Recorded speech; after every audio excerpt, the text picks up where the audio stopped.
Hello বন্ধুরা, আজকে ব্লগটা সকাল থেকে স্টার্ট করিনি। আজকে একটা মিনি ব্লগই করলাম ছোট করে। সারাদিন বাড়িতে অনেক প্রেশার ছিল।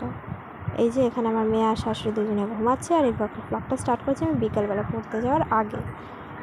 বাইরের ওয়েদার আজকে খুবই ভালো ছিল, এতদিন পরে বৃষ্টিটা থেমেছে এবং একটু রোদও দেখে উঠেছে। সেখানে আমার বর কলের পাশে মুখ হাত ধুচ্ছে ঘুম থেকে উঠে, আর আমি এখানে একটু ভিডিও করে নিচ্ছি।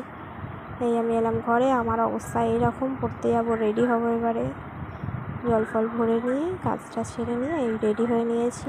জাস্ট সিম্পল ড্রেসটা চেঞ্জ করেছি, চুলটা বেঁধেছি। তার মধ্যেই আমার মেয়ে ঘুম থেকে উঠে গিয়ে সেখানে বসে আছে আর আমাকে দেখছে আয়না দিয়ে।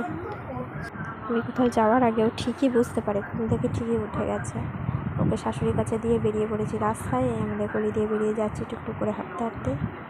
পড়া শেষ করে আমরা বাইরে এই চায়ের দোকানে আজকে চা খেলাম একটু। এবং আমাদের এখানে রাস্তার এই অবস্থা। অটো করে আসছি, বাড়ি ফিরবো। আর ফিরতে ফিরতে আমার হয়ে গেছে সেই 7:30 বাড়ি ফিরে গিয়ে দেখবো মেয়ে কী করছে না করছে। সে তো আমার শাশুড়ির কাছে দিব্যিই থাকে, খেলাধুলা করে, আমাকে দেখলেই শুধু কান্না করে। এই আমাদের বাড়ির গলি দিয়ে ফিরছি। এই হচ্ছে আমাদের মস্তলা গার্লস হাই স্কুল।